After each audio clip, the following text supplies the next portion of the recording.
In light of many school incidents over the past decade, including school shootings, suicide attempts, illegal drug use, the rise in prescription drug abuse, and the use of inhalants, including cigarettes and vaping devices, school district parents, teachers, and policymakers have shown renewed interest in the utility and prevalence of police officers in schools. Proponents of police in schools argue that police create safe spaces for students to learn and deter them from crime and other problematic behavior. In 2017, the Franklin Regional School District forged new ground by agreeing to employ a full-time police department to enhance the growing list of safety and security features that are now present in and around Franklin Regional schools and campuses. In this installment of FR in Focus, we will be visiting with the Director and Assistant Director of Safety and Security for the Franklin Regional School District. Director Tim Skoog and Assistant Director Bill Potter will tell us about the important work they and their officers do each day, not only to protect our students, staff, and community, but also how education, positive relationships, and community engagement are the forefront of their efforts. You won't want to miss this, so grab a cup of coffee, kick back, and join us. FR in Focus is coming your way next.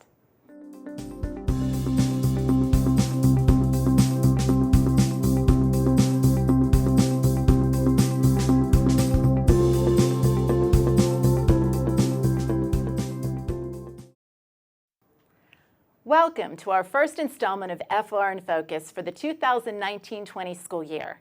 I'm your co-host, Cara Zanella, and joining me is my co-host, Dr. Jamie Piraino, Superintendent of Schools. We are truly glad you joined us today because this show will give you a chance to get to know the two gentlemen who head up our new FR police force.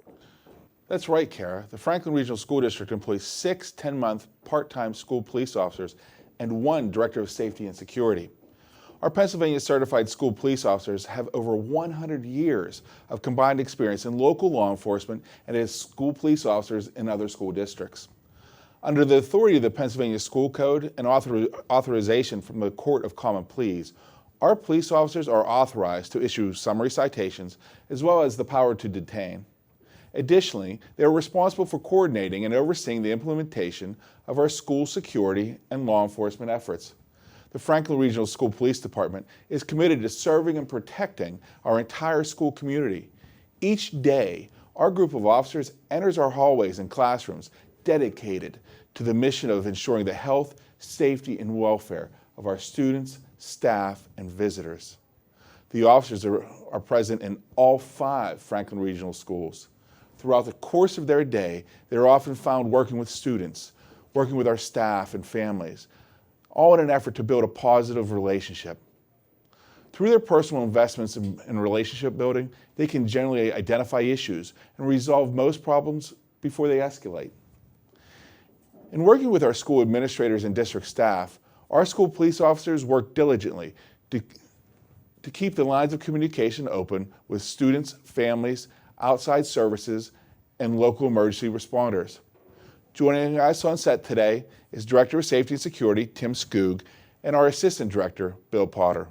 Welcome to the show, guys, and thank you for joining us. Officer Skoog, what role does Franklin Regional School Police Departments and our officers play in the day-to-day operations in our schools? So our officers are in all of our schools during the day. They walk around, they're visible, they talk to the students, they talk to the teachers and the staff, and get the feel for the community through the school district. We're in all 5 schools and we patrol the hallways and the campus grounds. Right. Thank you. What kind of experience and training do you need to become a Franklin Regional School police officer?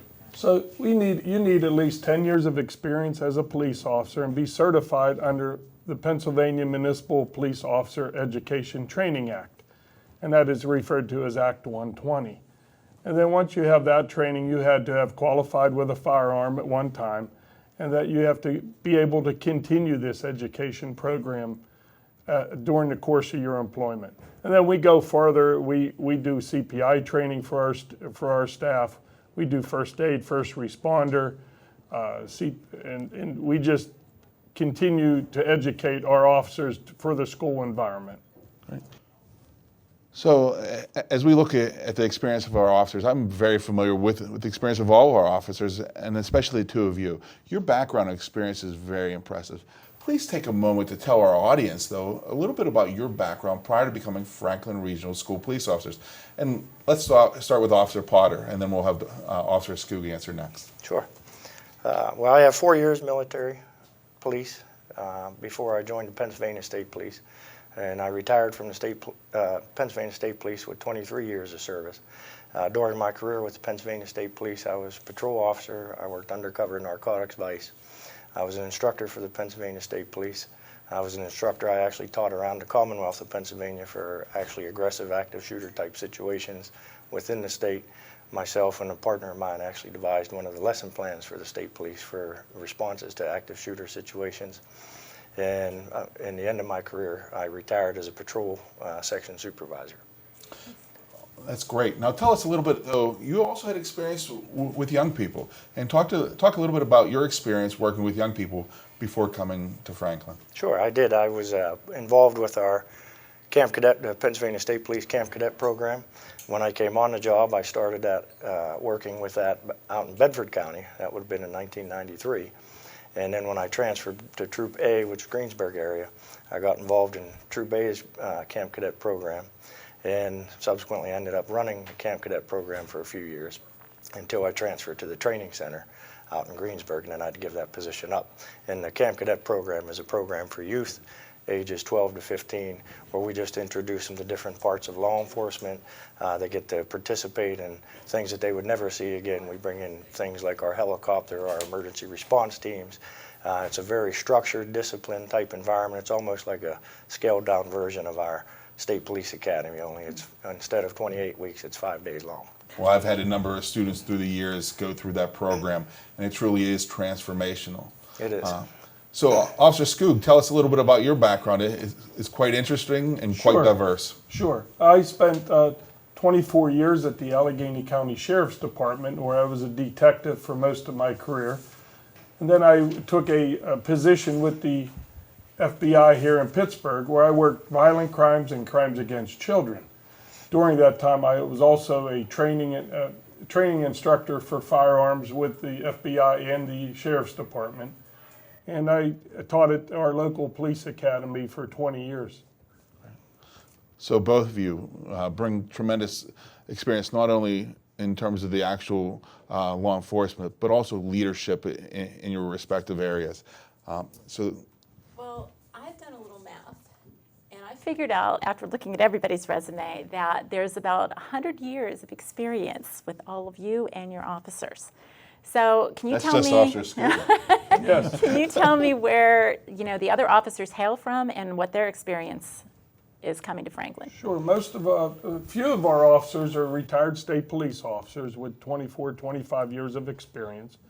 We have one that's a municipal police officer, retired. He was originally a DARE officer who was involved with schools his whole career. And then we have an officer that is from the Attorney General's office. This is something new to him.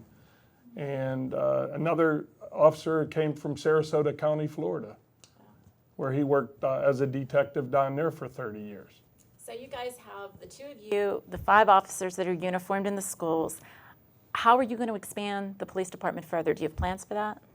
Yes, we hope to hire 2 or 3 more police officers.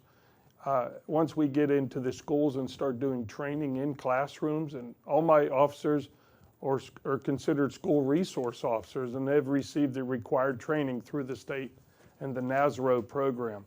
So we hope to eventually develop programs into the elementary schools and into the middle schools and high schools. All right, so I've noticed sitting here that you both are carrying firearms, and I know that our school police officers under the school code can't carry firearms. Can you explain a little bit to our viewing audience about how you actually go about getting certified and qualified to carry those in the schools? Sure. Well, the unique thing about our situation, I think, as we talked about our experiences, everybody came into this with hundreds and hundreds of hours of firearms training. And that's the nice thing for the school district, I believe, is that everybody came here already educated in that. So I actually was kind of trying to do that math. if you look at a police officer's career, they're going to have about 550 to 600 hours of firearms, both classroom and hands-on, before they would even come into Franklin Regional School District. I know myself and Officer Skoog, and I believe another officer are firearms instructors before we came here. That is an additional 80 to 100 hours just to become a firearms instructor. So there's a wealth of knowledge that was brought here. And as far as the school district itself, we mimic just like the state police and the local police departments, where you have to qualify twice a year. Officer Skoog set it up so we qualify right at the beginning of the school year prior to us starting school, and then we qualify midway through the school year. So we qualify twice a year, so those are 8-hour days where we're at the range and doing firearms training and education. Safe to Say is a new program that went statewide when Governor Wolf signed Act 44 into law in 2018. The program is overseen by the Attorney General's office, and the goal of the program really is to report issues that may threaten the health, safety, and welfare of our individual students or our schools in general.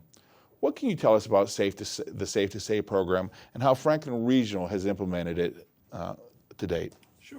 The Safe to Say program was produced by the Sandy Hook Promise, and we basically trained 5 of my staff members, or 5 of my key people in the district, maybe principals, maybe staff, to answer anonymous tips. These tips come in from students by way of an app they have on their phone, or a computer they can put in a tip, or make a telephone call to a processing center in Harrisburg, and it's all done anonymously. And then we get the tip, and one of my teammates respond to this tip immediately, and we can correspond with the tipster, or we can just look into the allegations that the tipster is making. So, with a combination of both part-time and full-time officers, how do you manage to provide coverage to all 5 Franklin Regional schools? So we have officers constantly walking around the schools. I have 1 officer full-time at the middle school. That would be Officer Potter. I have 1 officer full-time at the Sloan Elementary School because there's so much activity going on there. Then I have several officers here at the high school, and I have a couple officers that float around during the day. They're all part-time officers. So when we developed the school police department, our goal was not only to have our police officers in the schools solely to protect from any type of incident or situation, but really your role is also to be proactive and build trusting and positive relationships with all stakeholders. How does this help really reduce your need to be responsive or reactive? Well, I think the important thing that we try to do in the school district is we try to, first of all, let the kids know that we're not there because of them, that we're there for them. And we try to interact in the schools and with the staff.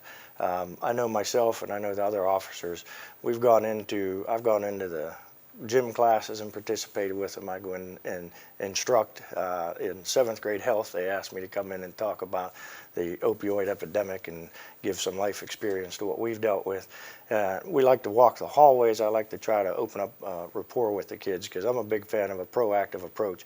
If the kids feel safe with you and the staff feels that they can come and talk to you, then we're accomplishing what we're trying to do. And that is not just, as you said, not just to be there for the safety of the staff and the students, but also to build those relationships. And that helps us to be proactive in the sense that we're hoping that people are going to give us information. Students feel comfortable to come talk to us and realize that we're there for everybody's service. Can I add, sir, that sure. Officer Potter has a nice office in our middle school where he has a stash of candy and popcorn, and the students love to come in and talk to him while they munch on all of his snacks. I'm going to keep it there. So really what you're talking about is what I get to see in terms of what you do every day, and that's build relationships. And I think that's extremely valuable. I also find the education that you provide to be extremely valuable. So tell me a little bit about those educational programs that you're putting on for our students and our families. And their staff as well. Well, as I said earlier, what I've been involved with, I don't know what Officer Skoog has been involved with up at the high school, but I've been involved with the, again, the 7th grade health. They try to pull from our knowledge and our experience. So I've been blessed that anybody that does law enforcement long enough, you have some sort of story to tell that's going to be important for a situation. So like when I go into these health classes, I talk to them about the opioid epidemic, and I've actually asked a lady, and I won't get into the story because we don't have time for that, but I had a lady 18 years ago that I dealt with where the drug epidemic destroyed her life, her marriage, her life, and I asked her if I could use her story without mentioning names to educate the youth as I went around to schools. And as you know, I used to visit schools, and she agreed to that. So I share that story at this school, and I share the experiences that we dealt with, and even as a drug undercover narcotic agent with the state police, I saw the effects of all this. So we get to go into the classrooms and try to give our knowledge to steer the kids into the right direction. And sir, here at the high school, we put on programs for the vaping problems that we have in our community, and everywhere in Western Pennsylvania has this vaping issue. And we put on a little presentation right before the prom about safety and drinking and driving, and we work with the community, we work with the Murraysville Police, and we put on presentations for the staff and the community. So we know, as a school system, one of our focus areas is really preparing our kids to be life ready. By educating them on things like the drug epidemics, as well as vaping and other behavior that's really dangerous for our students. We also focus on career preparation. Have you had the opportunity to counsel any of our students as it relates to those who may want to go into become first responders or into law enforcement? Yes, I've had several students come into my office talking to me about a future in law enforcement, and I've given them ideas on how to pursue that career. And we've actually talked about a shadow program with the local police department and other departments that open their doors for a program so they can see what it's like to really be a police officer. Officer Potter might have more to add to that. Yeah, well, I also have kids. I also have students come in, and as we joke about my office, I try to set it up so there's welcoming to them. Like I have personal pictures of family as well as FR stuff and police stuff so they can see our background. But I've had students come into me and talk to me, numerous students, about law enforcement, and I was able to share my experiences and guide them, and they'll ask me questions flat out, like, what do you think I need to do to prepare for that type of a lifestyle? And not just law enforcement. I've had people talk to me about military, going into the military, and what career path they should take for that. So again, I think it ties into what we said earlier. Allowing yourself to be approachable, the kids will come in and talk to you about these things. So from a community programming standpoint, I know vaping is an issue not only in Franklin Regional but across our nation right now. I know we are trying to take a proactive stance, educational stance as it relates to vaping. What are some of our efforts that we've done to date to educate our students and our families? We have put on programs with the help of Cara, of course, to educate and open our doors to the community.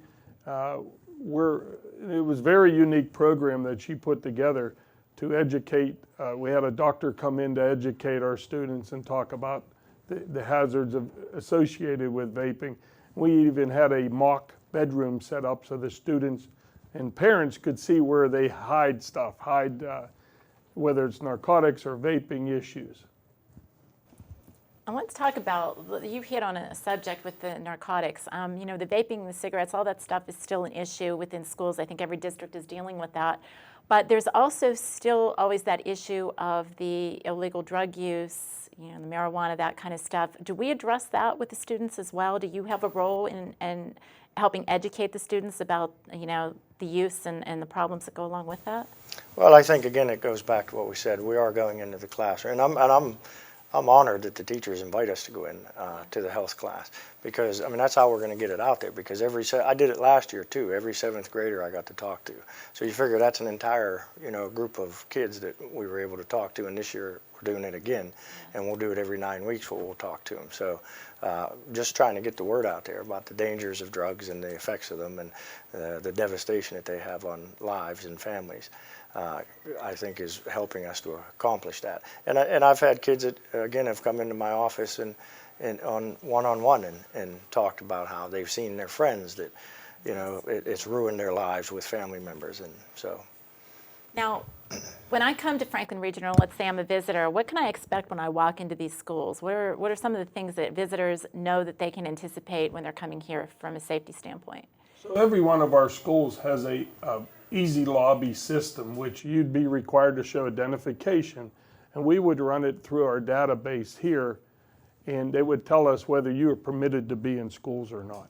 At that point, you will be issued an identification badge. All my staff and my teachers here at the school know if you don't have an ID badge on, you're being stopped or escorted to the door. So that is something that I really pushed hard on in all the schools and all the training that I've put on for the school district. Make sure they have an ID badge or a temporary badge. So we know who every outsider is. Well, officers, we're out of time today, but I want to thank both of you for the outstanding work you are doing each and every single day in our schools to protect the health, safety, and welfare of our students, staff, and visitors. You are making a difference in our schools through your efforts to provide a more secure educational environment. And a special thanks to you, our viewing audience, for joining us today. On behalf of Dr. Piraino, our guests, and the entire crew here at FR in Focus, we look forward to seeing you again for our next show. Until we meet again, FR in Focus wishes you a lifetime of learning. Thanks for joining us today, and have a great day.